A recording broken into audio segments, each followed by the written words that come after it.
কি হবে? বাংলাদেশে প্রতি বছর প্রায় ৬০,০০০ কোটি টাকার ইয়াবা বিক্রি হয়। শুধুমাত্র ইয়াবা। পুলিশ বলেছে ৬০,০০০ কোটি টাকা মানে হচ্ছে ২টা উচ্চ মূল্যের দুর্নীতিগ্রস্ত পদ্মা সেতুর টাকা। তাহলে এই রকম একটা ঘটনা ঘটার পরে আমাদেরকে প্রশ্ন করতে হবে যে আসলে আমরা কোন ধরনের সমাজে আমাদের তরুণদেরকে বড় করছি, আমাদের শিক্ষার্থীদের জন্য আমরা আসলে কেমন বাংলাদেশের লড়াই করছি। আমাদের এই যে লক্ষ লক্ষ তরুণরা আজকে হতাশ হয়ে যাচ্ছে, তারা আজকে পিওনের চাকরির জন্য বিশ্ববিদ্যালয়ের গ্রাজুয়েটরা অ্যাপ্লাই করছে, সচিবালয় থেকে বিভিন্ন জায়গা থেকে আমাদেরকে বলছে চতুর্থ শ্রেণীর কর্মচারী হবার জন্য বিশ্ববিদ্যালয়ের গ্রাজুয়েটরা অ্যাপ্লাই করছে। তাহলে সেই লেখাপড়া, সেই ডিগ্রি, সেই সনদ, এগুলো আসলে আমার শিক্ষার্থী, আমার তরুণ, তাদের ভবিষ্যৎ বিনির্মাণে কি ভূমিকা পালন করছে। এবং এই বাজেটে দেখলাম আমাদের এই সরকার, মাননীয় প্রধানমন্ত্রী থেকে শুরু করে বিভিন্ন পর্যায়ে শিক্ষামন্ত্রীদের বক্তব্যে দেখছি যে তারা প্রাতিষ্ঠানিকভাবে এইটা তৈরি করা, ওইটা তৈরি করা, প্রত্যেকটা সংসদীয় আসনে একটা করে বিশ্ববিদ্যালয় করবে। এই ধরনের গাঁজাখোর আইডিয়া পৃথিবীর অন্য কোনো জায়গায় আছে কিনা আমার জানা নাই। আপনার ইতিমধ্যে যে পরিমাণ বিশ্ববিদ্যালয় আছে তাদেরই তো অধিকাংশ ছেলে মেয়েদের চাকরির ব্যবস্থা নাই, তাদের কর্মসংস্থান নাই।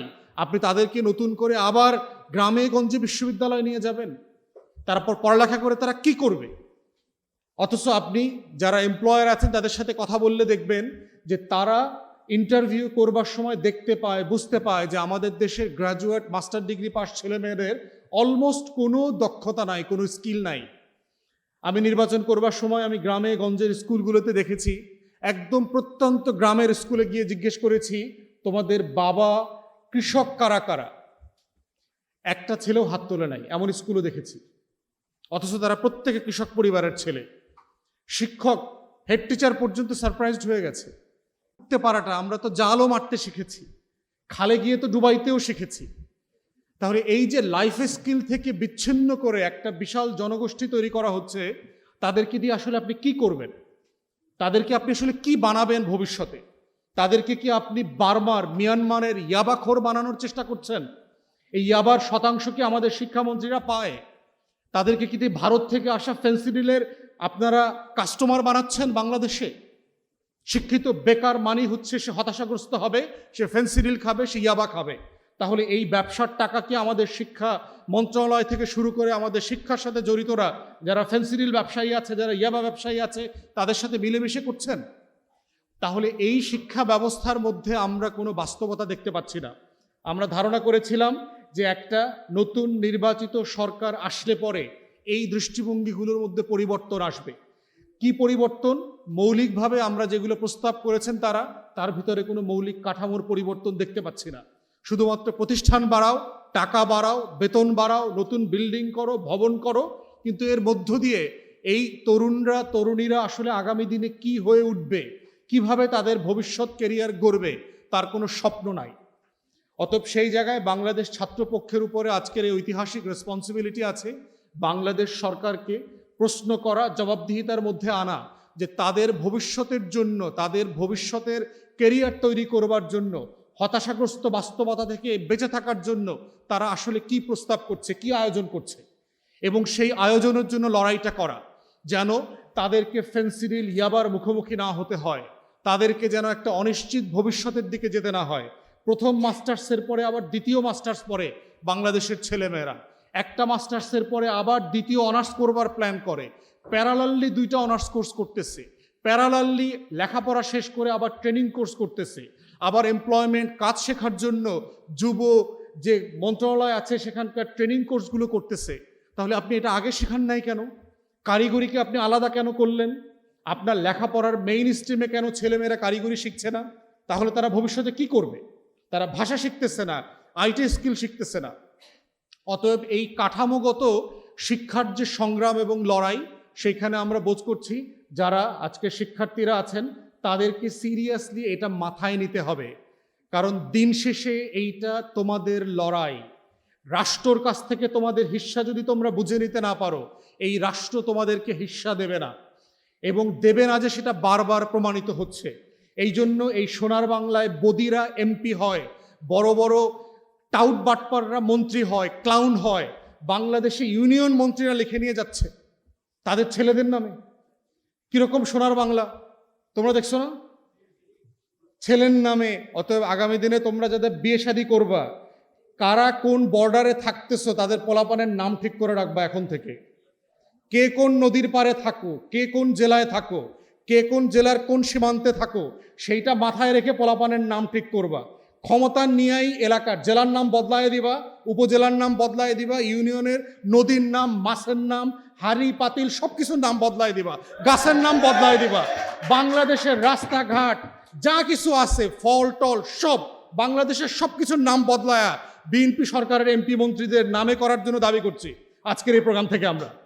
কারণ রাষ্ট্র নিয়ে তাদের মাথা ব্যথা নাই, তারা ইউনিয়ন ছেলের নামে দিয়ে দিতেছে, এলাকার নাম ছেলের বাপের নামে দিতেছে। তার কিন্তু একটা বউ আছে, মেয়ে আছে। আমরা দাবি করতেছি মাননীয় মন্ত্রীর বউর নামে জেলার নাম করা হোক, মেয়ের নামে আর একটা উপজেলার নাম করা হোক। এই উপজেলার নাম জেলার নাম আমরা মানি না। এই হচ্ছে সোনার বাংলা, আমার বাপের দেশ।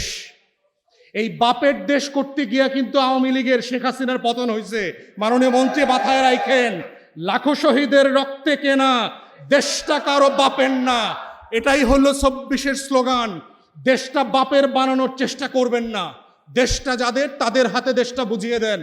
এই একই মন্ত্রীর ছেলে বিনা ভোটে বা বিএনপির বাবার দোয়া ক্রিকেট বোর্ডের সদস্য পর্যন্ত পরিচালক হয়েছে, ২৪ ঘন্টা পরে আবার রিজাইন করছে। সে বুঝতে পারছে এত কাজ দায়িত্ব পালন করে বাবার ব্যবসা দেখা যাবে না। অতএব এই যে নেপোকিসদের হাতে, সোনার বাংলার এই বনেদি পরিবারের হাতে, ছেলে মেয়েদের হাতে বাংলাদেশ বিক্রি করে দিচ্ছে। আর তোমরা যদি সেই রাষ্ট্রের হিস্সা বুঝে না নাও, সেই বাংলাদেশ তোমাদের হবে না। অতএব ২৪-এর গণ অভ্যুত্থানের যে লড়াই ছিল, এই বাংলাদেশটা আমার, এই বাংলাদেশটা আমাদের, এই বাংলাদেশটা আমাদের সবার। কোনো ব্যক্তি, পরিবার, কোনো দলের কাছে এই রাষ্ট্র বেচে দেওয়া হয় নাই। ২৪-এর আগেও দেওয়া হয় নাই, ২৪-এর পরেও কাউকে বেচে দেওয়া হবে না। অতএব এইটা মাথায় রেখেই হচ্ছে বাংলাদেশ ছাত্রপক্ষ এবং শিক্ষার্থীদেরকে আগামী দিনের ন্যায্য লড়াই করতে হবে বাংলাদেশটাকে বুঝে নেবার জন্য। এই রাষ্ট্রের সহায় সম্পত্তি, সীমান্ত, শিক্ষা, বাজেট সব কিছুর মালিকানা হচ্ছে এই রাষ্ট্রের তরুণদের, আগামী দিনের ভবিষ্যৎ প্রজন্মের। এবং এটার লড়াই করবার নেতৃত্ব দেওয়ার জন্য বাংলাদেশ ছাত্রপক্ষকে আহ্বান জানিয়ে আমার বক্তব্য এখানেই শেষ করছি। সবাইকে অসংখ্য ধন্যবাদ। আসসালামু আলাইকুম। অনুজদেরকে সালাম, শুভেচ্ছা, স্যালুট। এই লম্বা সময় পথ ছোট আকারে পাড়ি দিয়ে গুরুত্বপূর্ণ ভূমিকা রাখার জন্য। ইতিহাসে অনেকে লম্বা সময় পথ পাড়ি দেন কিন্তু গুরুত্বপূর্ণ কাজ করতে পারেন না। ছাত্রপক্ষের অবদানের এবং অর্জনের একটা বড় জায়গা হচ্ছে তারা আওয়ামী ফ্যাসিবাদের আমলে লড়াইয়ের মধ্য থেকে জন্ম নিয়েছে। মতাদর্শিক রাজনীতি না করে ছাত্রদের সমস্যা সমাধানের রাজনীতি করবে বলে ওয়াদা দিয়েছে। আর গুরুত্বপূর্ণ জায়গা হচ্ছে, সবচেয়ে গুরুত্বপূর্ণ হচ্ছে তারা ২৪-এর গণ অভ্যুত্থানে তাদের ঐতিহাসিক সামর্থ্যের মধ্যে তারা যে রোল প্লে করেছে। এবং ছাত্রপক্ষের নেতৃত্বে যারা আছেন তারা কিন্তু শুধুমাত্র নতুন করে গজে ওঠা ছাত্রনেতা হিসেবে আবির্ভূত হন নাই।